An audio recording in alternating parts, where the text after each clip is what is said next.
My name's Joel, I'm 29, and for the past 5 years, I've been the silent backbone of my family. The guy who always shows up, foots the bill, and never complains. My friends used to joke that I had provider syndrome, but I brushed it off. I just figured that's what you do for family, right? You help. You don't keep score. You carry the weight when others can't or won't. My mom always said I was the reliable one, and I wore that title like armor, even when it started to feel more like a leash. After Dad passed away when I was 22, things fell apart quickly. My younger sister, Lily, was still in high school, and my mom, well, she just wasn't built to do things alone. So I stepped in. I worked 2 jobs, paid off Dad's debts, kept Lily in her extracurriculars, and made sure there was always food in the fridge. No one asked me to do it directly, but the silence was heavy, like a quiet expectation that I'd fill in the blanks Dad left behind. At first, I didn't mind. I was grieving too, and helping gave me a purpose. But over time, it stopped feeling like a choice and more like an obligation I couldn't escape. Mom moved in with me after the house got foreclosed, and Lily followed when she started college nearby. My small 2-bedroom apartment became our new home, though it rarely felt like mine. I cooked, cleaned, paid the rent, covered the bills, all while working full-time in IT support and picking up freelance gigs on weekends. Meanwhile, Lily partied through college and dropped out in her 3rd year, claiming school wasn't for her. Mom supported that decision, of course. She said Lily needed time to find herself. I found that a little ironic, considering I never had the luxury to lose myself in the first place. Still, I kept going. Birthdays? I paid. Holidays? I bought the gifts. Emergencies? I handled them. Like when Lily rear-ended someone and Mom said, "She's just a kid, Joel. Can't you help her out this once?" It was always this once. Always just until next month. I got used to swallowing my frustration and nodding like some tired but dependable mule. My breaking point didn't come in a blaze. Not yet, anyway. It started with laughter. One Thursday evening, I came home from work exhausted. I'd had a 12-hour day thanks to a network crash at one of our client sites. I barely kicked off my shoes before Mom called from the couch. "Joel, honey, can you whip something up? We're starving." Lily was there too, scrolling through her phone and sipping a fancy iced coffee I knew she hadn't paid for. I forced a smile and went to the kitchen, still wearing my work badge. I was chopping vegetables and half listening to the conversation in the living room when I heard it. "Honestly," Lily snorted, "he's like a wallet with legs." There was a burst of laughter. Mom's, mostly. Then her voice cut through. "He'll pay no matter what. That's what makes him useful." I froze mid-chop. Useful. Like I was some kind of vending machine with a pulse. Like the money I gave, the sacrifices I made, the years I spent making sure they were okay. None of it was love. It was just utility. They didn't know I could hear them. That's what made it worse. I didn't say a word. I didn't storm in and confront them. I finished making dinner, chicken stir-fry, because it was Lily's favorite, and served it like usual. I even smiled when Mom said, "You're a lifesaver, Joel." But something inside me snapped that night. Not loudly, quietly, like a rope fraying at the edge, one thread at a time. I washed the dishes alone after they went back to their TV show, trying to pretend like nothing had changed. But everything had. That night, I lay awake staring at the ceiling, replaying their words over and over. Wallet with legs. He'll pay no matter what. How many times had they said things like that when I wasn't listening? How long had I been a joke to them? A walking ATM with no spine? I started noticing things I'd ignored before. Like how Lily hadn't applied for a single job since dropping out, despite promising she would. Or how Mom somehow always had money for wine and takeout, but not for groceries. Every time I brought up budgeting, they changed the subject or played the guilt card. "After everything we've been through, you want a nickel and dime us now?" I thought maybe I was overreacting. Maybe they were just venting. So I gave it a few days. Then came the final straw. It was the first of the month, rent day. I came home from work to find Mom and Lily sitting at the kitchen table, sipping cocktails and laughing over some celebrity gossip. The rent envelope I'd left on the counter was gone. When I asked about it, Mom waved her hand. "Oh, I used some of it for groceries and utilities. You can cover the rest later, right?" They didn't even ask. Didn't even pretend to feel bad. That's when I knew I wasn't family. I was a resource. So I smiled, nodded, and said, "Sure, I'll figure it out." But I was already planning my next move. And when the rent came due again, I vanished. The thing about disappearing is that you don't do it overnight. Not when you're like me, someone who's spent years putting others first, trained to flinch at guilt trips and bend under pressure. I didn't even pack a suitcase right away. I just started pulling back. Quietly, carefully, like a man testing a rope to see how far it'll stretch before it snaps. First, I stopped offering. No more "I got it" when the internet bill showed up. No more spontaneous grocery runs or surprise takeout nights. I wanted to see what would happen if I just didn't. Would they step up? Would they even notice? Spoiler, they noticed, but not in the way I hoped. 3 days after that rent stunt, Lily came stomping into my room without knocking, again, and dropped her cracked phone in my lap. "Can you fix this? I need it for my interview tomorrow." I raised an eyebrow. "Interview?" She rolled her eyes. "Chill. It's just this receptionist job. But I need my phone working, like, now." I looked at the screen. She'd dropped it hard, spiderweb cracks across the glass, and the touchscreen barely responsive. It had cost $100 to fix, maybe more. I hesitated. "Lily," I said carefully, "I think maybe you should take it to a repair shop this time. I'm kind of tight on money right now." That one sentence. You'd think I'd slapped her. "Tight on money?" She scoffed. "Are you serious? You just got paid." I blinked. "How would you know that?" She didn't answer, just folded her arms and said, "Whatever. I'll ask Mom. She said you've been acting weird lately anyway." That night, I double-checked my bank account and noticed a few weird charges I didn't recognize, including a $76 Sephora transaction. I didn't even have to ask. The next morning, I confronted Mom in the kitchen. "Did you use my card again?" She didn't even look up from her crossword puzzle. "Oh, that. I thought you wouldn't mind. Lily needed some new skincare stuff, and I figured. You thought I wouldn't mind?" She sighed, like I was the one being difficult. "Joel, don't be dramatic. You always say we're a family. Family helps each other." That line, "family helps each other," that was their favorite phrase, their shield. They pulled it out every time I said no, or hesitated, or dared to draw a line. And every time, I let it work. Until now. I changed all my passwords that night.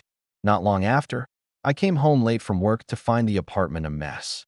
Dishes stacked, takeout boxes everywhere, and Lily sprawled across the couch with some guy I didn't recognize. Loud music, open beer cans, laughter that stopped when I walked in. The guy stood, blinking. "You're the roommate?" Lily snorted. "He's not a roommate. He's my brother." "Chill, he's harmless." Harmless. That word stayed with me as I stepped over the mess and locked myself in my room. She didn't even introduce me, just dismissed me like some awkward extra in her life. And Mom, she didn't say a word about the party, didn't even acknowledge the noise. The next morning, she asked if I could give Lily $50 for a new outfit because she has that interview soon. They were treating my apartment like a hotel. And me? I was the concierge. It got worse. I started getting warnings from the landlord. Noise complaints. Trash left in the hallway. Unregistered guests coming and going at all hours. I tried talking to Lily about it, but she laughed and said, "Relax, Joel.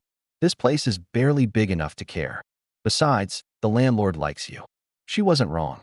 I'd built a good rapport with him. Paid on time. Never caused trouble. So I did something I never thought I'd do. I scheduled a private meeting with him. "Listen," I told him, "I need to talk lease options." Quietly. Mr. Patel was understanding. "Are you looking to move?" "Not exactly," I said. "I'm looking to make sure that when I go, they don't stay." That conversation planted the seed for what would come later. But back home, the mistreatment kept creeping in like mold in the walls. One morning, I found Mom going through my mail, again. I'd already asked her not to, but she claimed it was just to keep things organized. She'd opened my tax documents. When I confronted her, she waved me off. "You never tell us anything, Joel." I didn't want any surprises. That line hit me sideways. Me not telling them anything? They knew where I was at all times. They tracked my income. They had my debit card info memorized. They asked nothing about how I felt, what I wanted, or whether I was okay. But heaven forbid I set a boundary. Suddenly I was secretive and cold. Then came the birthday dinner. It was supposed to be a quiet thing, just the three of us. I offered to cook. I even splurged on steak and wine. But when I got home, the apartment was full of people. Lily had invited half her old college friends, and Mom was showing off like we were hosting a catered event. I stood there, holding 2 bags of groceries, as someone I didn't recognize asked me if I was the Uber Eats guy. "And my mom?" She smiled and said, "Oh no, That's just Joel. He lives here. Just Joel. I cooked anyway. I smiled anyway. I served plates and cleaned dishes while strangers used my bathroom and drank my wine. No one thanked me. No one even looked at me twice. When it was over and the door finally closed, I sat at the edge of my bed and stared at the floor for a long time. Then I took out my laptop and booked something quietly, just for me. It was a short-term rental in another part of town. Furnished. No roommates. Paid in full for 3 months. The countdown had started, and they had no idea. It happened a week later. I was in the middle of another long shift, one of those mind-numbing 12-hour days where even the coffee tastes like stress. My phone buzzed in my pocket around 3 p.m., right as I was fixing a stubborn server issue for a law firm downtown. I ignored it. It buzzed again a few minutes later. Then again, and again. Finally, on the 5th buzz, I excused myself, stepped into the stairwell, and checked the messages. There were over a dozen missed calls and texts from my bank. Suspicious activity. Possible fraudulent charges. Confirm or deny. My heart dropped into my stomach. I swiped open my banking app and froze. Nearly $2,300 had been drained from my checking account in 2 big charges. One to a high-end electronics store. Another to a boutique clothing site I'd never even heard of. I stood there blinking at the screen, my chest tightening. It didn't make sense. My debit card was still in my wallet. No way someone had physically stolen it. Unless. I rushed home that night, adrenaline keeping me upright even as exhaustion tried to pull me down. When I stepped into the apartment, I found Lily and Mom sitting at the kitchen table, sipping wine and laughing about something on TikTok. The TV was blaring. The lights were all on. Takeout boxes littered the counter. They didn't even look up when I walked in. I went straight to my room, shut the door, and checked my drawer. The emergency credit card and backup debit card I'd kept hidden? Gone. I stood there staring into the empty drawer, a strange ringing in my ears. It wasn't even locked. I'd stupidly thought I could trust them. 5 minutes later, I walked back into the kitchen, quiet and calm on the outside, but ready to boil over on the inside. Did one of you use my cards? Lily looked up, eyebrows raised like I was being unreasonable. Oh, that? Chill. We were gonna tell you. Mom didn't even blink. Lily needed a new laptop for that remote interview thing, and I found her a good deal. Plus, she didn't have a working card, so I figured. You figured you'd steal from me? Mom bristled. Don't say it like that, Joel. You're blowing this way out of proportion. I laughed, not out of humor, but disbelief. You spent $2,300 without asking me. You took my emergency card. You went through my room. Oh, please, Lily interrupted, scoffing. It's not like you're broke. You've been doing fine. What's your problem? That's when I knew. They didn't feel bad. Not even a little. This wasn't an accident. This wasn't a misunderstanding. This was entitlement, naked and ugly. They saw me not as family, not as a person, but as a means to an end. A wallet, a lifeline, a tool. And now that I was starting to pull back, they were helping themselves anyway. I stared at them both, trying to hold back the storm building in my chest. You know what the worst part is? I said quietly. It's not the money. It's the fact that you didn't even think I deserved to be asked. Mom rolled her eyes. Joel, you're always so dramatic. This family has shared everything since day one. Your father. Don't bring Dad into this. I snapped, sharper than I intended. Dad would never have done this to me. Silence. The air thickened. For a second, I thought I saw something flicker across Mom's face. Guilt, maybe. But it was gone in a flash, replaced by cold defiance. You're acting like some martyr, she muttered. We've been through so much and all you do is count pennies like we're strangers. You are strangers, I said. I don't even recognize you anymore. And then I turned, walked back into my room, and closed the door behind me. I didn't cry. I didn't yell. I just sat down and pulled out the lease from my drawer, the one for the new place I'd already paid for. Move-in day was 3 days away. Originally, I'd planned to just disappear quietly, leave a note maybe. But now they'd made it personal. That night, I checked my phone obsessively for updates on the fraud report. Thankfully, the bank flagged the transactions quickly and began reversing the charges. But it would take days, maybe a week, to get the full refund. In the meantime, I was officially broke until payday because of them. I canceled all my cards, locked my credit, moved every login and PIN into a secure password manager, and I started packing, quietly, one box at a time, when they weren't looking. But just when I thought I'd reached the peak of betrayal, one more thing happened. Something worse than the money, worse than the lies. It was the final straw, the thing that would turn my quiet exit into something far more calculated. And it started with an email I wasn't supposed to see. It came in the middle of the night, like most gut punches do. I couldn't sleep. The apartment felt too loud and too still at the same time. The kind of eerie silence that hums in your ears and won't let you forget you're alone, even with people down the hall. I was scrolling through my email out of habit, trying to clear out junk and unsubscribe from the endless flood of retail spam. That's when I saw it. A forwarded email from Lily. The subject line, "For Mom to use, Joel's info." I opened it without thinking. Maybe some school thing, I told myself. Maybe it was old. Maybe.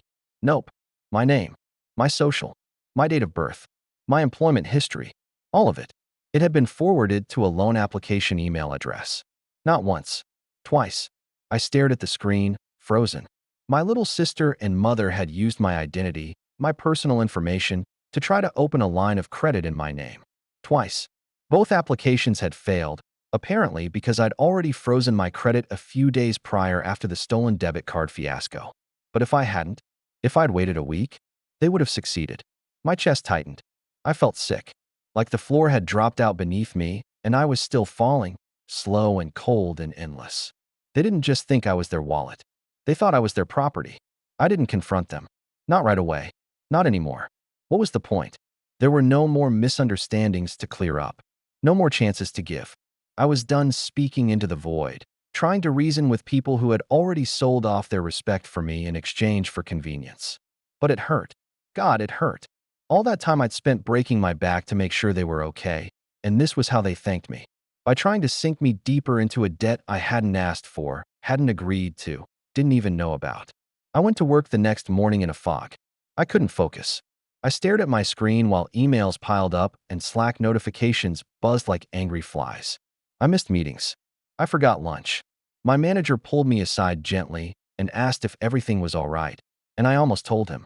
I almost unloaded the whole truth onto this well-meaning stranger in a blazer who brought his dog to Zoom calls and always complimented people's backgrounds. But I didn't. I just nodded and said I was tired. That night, I sat on the edge of my bed and looked around the room. The same room I'd had since I was 23, where I'd taken care of my mother, paid for Lily's textbooks, covered her therapy bills, her dental work, her car repairs. All the little pieces of their lives that no one else wanted to deal with. My world had shrunk to this square box, and even here, I was a guest in my own space. That's when I broke down. I didn't sob loudly. I didn't scream. I just sat there, silent tears running down my face as the weight of it all, the betrayal, the exhaustion, the years I'd wasted, settled on my shoulders like wet cement. And then, after a while, I stood up, wiped my face, and got to work. I started gathering documents. Lease agreement for the new place. Receipts from my last 10 rent payments.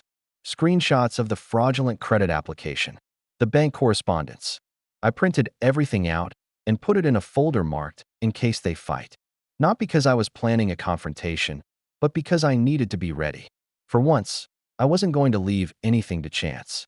I booked a moving van for early Sunday morning, 6 a.m. sharp, while they were still asleep. I packed everything I owned into boxes over the next 2 nights while pretending to just be cleaning out. Neither of them noticed, or cared enough to ask. On Friday, I transferred my direct deposit to my new bank account, the one they didn't know about. I removed myself from every shared streaming service, utility account, and Amazon profile. I deleted my browsing history. I backed up my personal files. By Saturday night, all that remained were the clothes I'd wear out the door and the folder of evidence tucked under my arm. Mom came home late that night, a little tipsy, laughing about something Lily had said. They passed my door and didn't knock, didn't speak, just kept walking like I didn't exist. That was fine, because by morning I wouldn't. But just before I went to bed for the final time in that apartment, I stood in the kitchen, looked at the space where I'd cooked hundreds of dinners, and took one last breath. I didn't feel angry anymore, just empty. And that emptiness, it was the first sign that I was finally letting go. What I didn't know was that in just 48 hours, everything would explode, and not just because I was gone. No, what came next was bigger, worse, because when you spend years building someone else's comfort on top of your pain, And then you pull out the foundation quietly. They come crashing down all on their own. Sunday morning, the sky was still ink black when I closed the apartment door behind me for the last time. I didn't leave a note. I didn't send a message. I just left. The moving van driver didn't say much, just a quiet nod and a where to as we loaded up the boxes. By 7:30 a.m., everything I owned was stacked neatly in the living room of my new apartment, a small but clean one-bedroom on the edge of town, with sunlight pouring through big windows and a kitchen I didn't have to share. It wasn't fancy, but it was mine. For the first time in nearly a decade, I stood in a space that wasn't drenched in guilt or obligation. I locked the door, took a long breath, and collapsed onto the floor in the middle of the empty living room. No one was yelling. No one was asking me to fix something. My phone wasn't buzzing with, "Hey, can you send $40?" texts. I could finally just exist. That same morning, I opened my laptop and started the final phase of my escape, cutting every remaining tie. First, I emailed the landlord of the old apartment, attaching a copy of my rental payment history. I politely informed him that effective immediately, I was vacating the premises and I would no longer be responsible for any damages or rent incurred after that date. I didn't name names. I didn't blame. I just removed myself from the lease and requested written confirmation. He replied within the hour. Understood. Thank you for your communication and consistency. Best of luck. Then, I unfroze my credit briefly, filed an identity theft report, and submitted documentation to the credit bureaus and the FTC about the fraudulent loan applications, complete with the forwarded email from Lily. It wasn't revenge. It was just protection. The moment they tried again, they'd be flagged in every system. Lastly, I blocked their numbers. I knew that part would sting them more than anything else. Not the money, not the lease, not even the shock of me disappearing. It would be the silence. No more, "Hey Joel, can you," texts. No more instant fixes. No more, "We're family, right?" loopholes to climb through. Just nothing. At first, I expected to feel guilt. But I didn't. What I felt was space. Breathing room. A slow-growing calm that took root in the quiet. I got back to work that week with a focus I hadn't had in years. Projects that once dragged now flew by. My boss pulled me into a one-on-one on Friday and said, "I don't know what changed, but you're on fire this week." I smiled. Just got some distractions out of the way. That month, I finally started saying yes to things I always told myself I couldn't afford, not because I was poor, but because I was too busy funding someone else's comfort. I got a gym membership, signed up for a cooking class, took a weekend trip to the mountains, read for pleasure again, slept in on Sundays, left my phone on Do Not Disturb, and took long walks without having to rush home to fix someone else's mess. By the end of the second month, I'd saved more than I had in the last year. I didn't realize just how much money I'd been bleeding, not just in bills and emergencies, but in death by 1,000 little withdrawals. Gas money, grocery top-ups, random shopping trips, unspoken expectations, all gone now. And with them went the constant, gnawing anxiety in my chest. I started therapy again, real therapy, not the "I'll just Google my symptoms and read Reddit threads" version I'd been surviving on for years. And during one of those early sessions, I said something I hadn't even realized I believed until the words left my mouth. I didn't leave them. I rescued myself. Because that's what it was. A rescue mission. One I almost didn't survive. In the third month, things began to snowball in a way I never saw coming. One of my freelance clients, a cybersecurity startup I'd been doing odd jobs for, asked if I'd be open to a more permanent role. They were small but growing fast and wanted someone who could juggle multiple roles, wear multiple hats. "We want someone with backbone," the founder said. "Someone who knows what it's like to be the go-to guy but doesn't let people take advantage of that." I laughed. "Yeah," I said. "I know that guy well." They offered me a hybrid role with flexible hours, a 30% pay bump over my current salary, and a small equity stake. I took it. And for the first time in my life, I wasn't just working to survive, I was building something. For me, every step away from them made my world wider. Every day, without their noise, sharpened my focus. I didn't post on social media. I didn't gloat. I didn't try to make anyone jealous. But one night, just for the sake of it, I Googled my own name and checked my credit report. The fraudulent loan inquiries were still visible, marked, flagged, reported, failed. I smiled. Not because I wanted revenge, but because the system worked this time. Because I worked. And because a storm was coming for them. Not from me, but from the world they were no longer shielded from. I had been the wall that kept the consequences out for years. Now, I was gone. And as the weeks passed, the cracks began to show. I started getting texts from unfamiliar numbers. Hey man, is this Joel? Your sister gave me your number about some money she owes. Hi Joel, this is Stephanie. Your mom mentioned you'd be handling the payment for the event next week. Blocked. Deleted. But the desperation was growing. Then, exactly 91 days after I walked out, I got the message I didn't expect. A single email. From Lily. Subject line, "Why are you doing this to us?" And inside was a storm. I didn't respond to Lily's email right away. I read it 3 times, then closed my laptop and went for a walk. A long one. The kind you take when you're on the edge of something and need to feel the ground under your feet before you decide how to jump. The email was filled with a predictable cocktail of guilt tripping and gaslighting. The classics. We've been worried sick. Mom cries every day. You abandoned your family. You're punishing us for one little mistake. And the final blow. We never even used the money. The loan didn't go through. Nothing actually happened. So why are you acting like it did? It was almost impressive, the way she twisted the truth. Like their actions didn't count because they failed. Like attempted betrayal didn't matter if they weren't successful in the theft. But that wasn't what stuck with me. It was the sentence tucked quietly into the middle, almost like it was thrown in without thought. We've had to sell some of Mom's stuff just to keep the lights on. She even had to borrow from your old boss. That made me stop cold. My old boss. That could only mean one person. Mr. Dawson, the owner of the neighborhood tech shop where I'd worked part-time during college.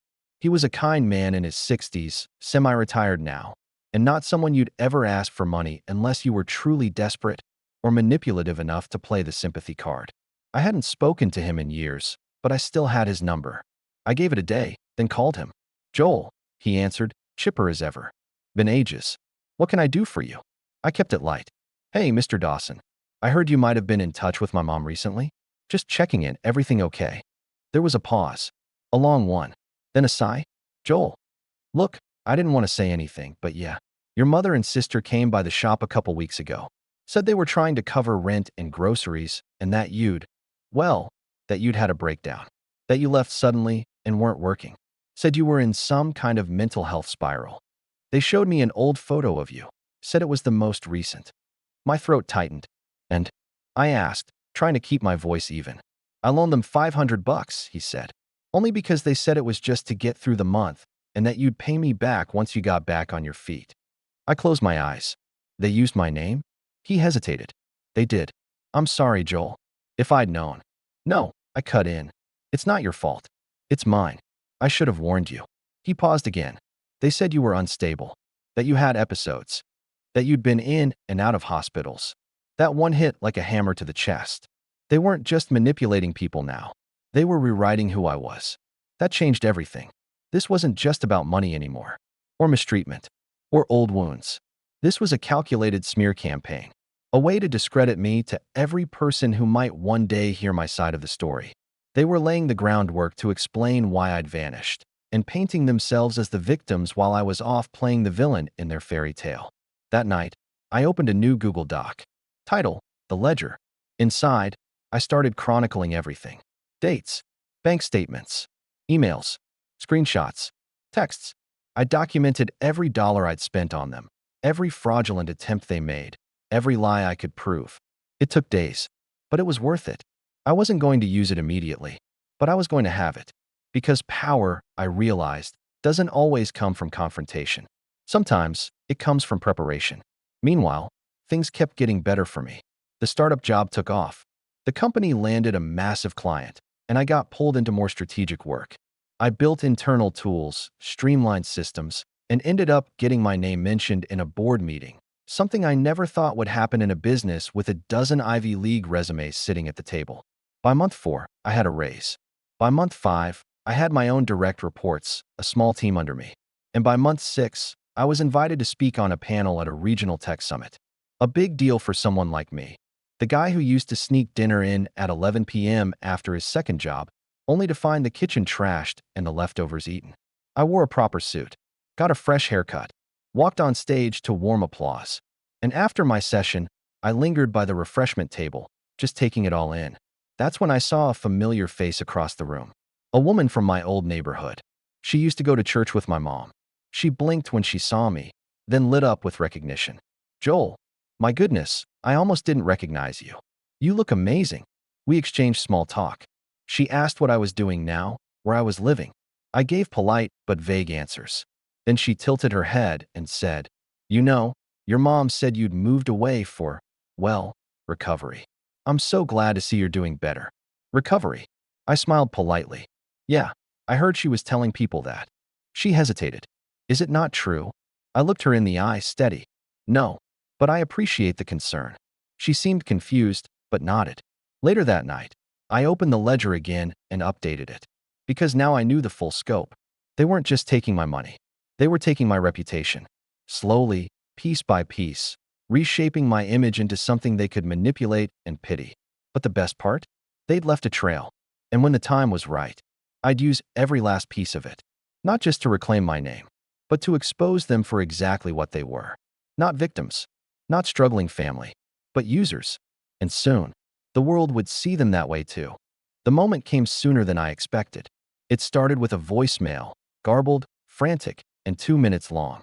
It was Mom, barely holding it together, her voice a mixture of fake sweetness and strained desperation. "Joel, honey, please call me back. I know you're still upset, but things have gotten out of hand.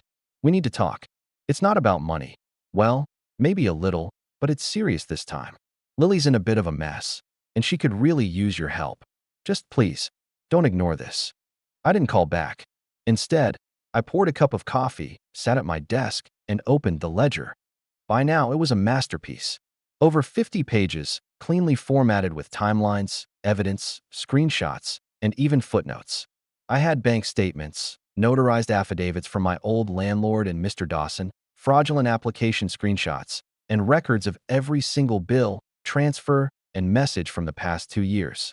And on top of that, I had connections now. Small ones, sure, but useful. Like Emma, the head of communications at my company. We'd struck up a solid friendship at the tech summit after she heard my story and asked about the funny family anecdotes I shared in my panel talk. I'd kept it vague then, but after a few after-work drinks weeks later, I told her the real version, the unfiltered one. She didn't just listen. She offered help. "You ever need to get your side of the story out," she said, "let me know. I've got people in media, local outlets, podcast circles, real storytellers." I hadn't needed it then, but now I was ready. Because revenge, real revenge, isn't just about making someone hurt. It's about making the truth undeniable. It's about taking control of your own narrative. I started with the bank fraud report follow-up. I updated my claim, adding the most recent evidence, the forwarded emails, the admission in Lily's messages, and the identity theft attempt. The investigator thanked me for the thorough documentation and said it would speed up prosecution if they pursued charges. Then I contacted my old landlord. I asked him, politely and professionally, to confirm in writing that I'd left the lease months ago and that any damages or unpaid rent that occurred after my departure were not my responsibility. He obliged. I included the letter in the growing archive. Finally, I uploaded a redacted version of the ledger to a password-protected cloud drive, and I shared it with 5 people. Mr. Dawson, Emma, my current boss, a legal aid contact I'd met through my job's HR benefits, and, most importantly, Lily's last known employer, a small marketing firm I tracked down via her half-baked LinkedIn page. She'd apparently used me as a reference, claimed I was her mentor. So I called the company, asked to speak with HR, and told them I was uncomfortable being listed as a reference by someone who had recently attempted to commit identity fraud in my name. I didn't give them the whole story, just enough for them to raise an eyebrow. I sent the link to the document and advised them to make their own decision. Within 48 hours, Lily was fired. How do I know? Because Mom showed up to my new apartment. Yes, showed up. On my doorstep, eyes puffy, hair disheveled, looking like she hadn't slept in days. I don't know how she got the address. Probably through one of the few mutuals we still had on social media. I'd underestimated her willingness to dig. I didn't open the door. I watched through the peephole as she knocked, then banged, then begged. "Joel, we need to talk. You've gone too far. You're ruining her life. You're tearing apart this family. Why are you doing this?" She said that over and over. "Why are you doing this to us?" And that was the moment I knew I'd won. Because they still didn't get it. I wasn't doing anything to them. I was finally refusing to carry them. That afternoon, I sent out a final email blast. Not dramatic, not angry. Just firm, factual, and calm. I titled it, "For the Record." In it, I outlined everything. The years of financial dependency, the identity theft, the lies they'd spread, the money stolen from friends and connections. I didn't embellish. I didn't rant. I just told the truth, with footnotes and evidence to back every word. I sent it to my former landlord, Mr. Dawson, our extended relatives, the few who still believe their stories, her old college advisor, every person they'd conned money out of using my name, and of course, Mom and Lily themselves. I ended the message with one simple line. You lost access to me the moment you decided I was easier to exploit than to love. I won't be reaching out again. Please do not contact me. Then I turned off my phone. The fallout was swift. Friends messaged me in disbelief. Some apologized for believing their lies. Others sent words of support. Mr. Dawson called just to say, "I'm proud of you, kid." My boss pulled me aside later that week and asked if I needed time off. I didn't. Because the funny thing about revenge, once it's done right, once it's clean and final, you don't feel the fire anymore. You feel peace. As for them, I heard, through whispers and back channels, that Lily tried to apply for another job, but her reference list had suddenly dried up. She moved back in with Mom, who was behind on rent again. The social circle they'd clung to started shrinking. People stopped replying. They became whispers in the places they used to dominate. No big blow-up. No courtroom drama. Just the slow, quiet erosion of reputation. The kind you can't undo. The kind that follows you. And me? I was free. But there was one more moment left. One last card I hadn't played. And it would come not from me, but from someone they never expected. It happened 6 weeks after I sent the final email. I'd almost forgotten about it. Life had settled into something quiet, stable, and, for the first time, mine. I was finishing a project at work when I got a call from a number I didn't recognize. Normally, I'd ignore it. But something told me to pick up. "Is this Joel Turner?" a calm, official voice asked. "Yes.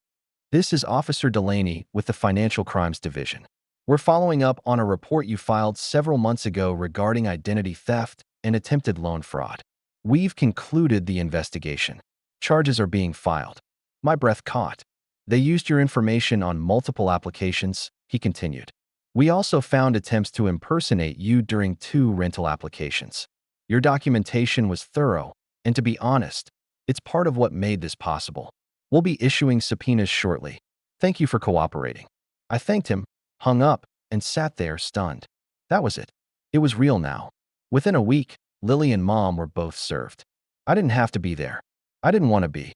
I had no interest in seeing their faces or hearing their excuses. But I read the court summary when it was posted online: fraudulent use of identity, attempted credit manipulation, defamation by impersonation. Lily pled no contest. Mom tried to fight it, claimed it was all a misunderstanding, that she didn't know what she was doing. The judge didn't buy it. They were both hit with fines, court fees, and, most importantly, a formal flag on their credit reports. Future employers would see it. Landlords, lenders, anyone they try to take advantage of next. I didn't cheer. I didn't gloat. But I did feel something click into place, like the last piece of a puzzle I'd been staring at too long. Not just justice, but clarity. A few days later, I got one last message. A letter. Handwritten.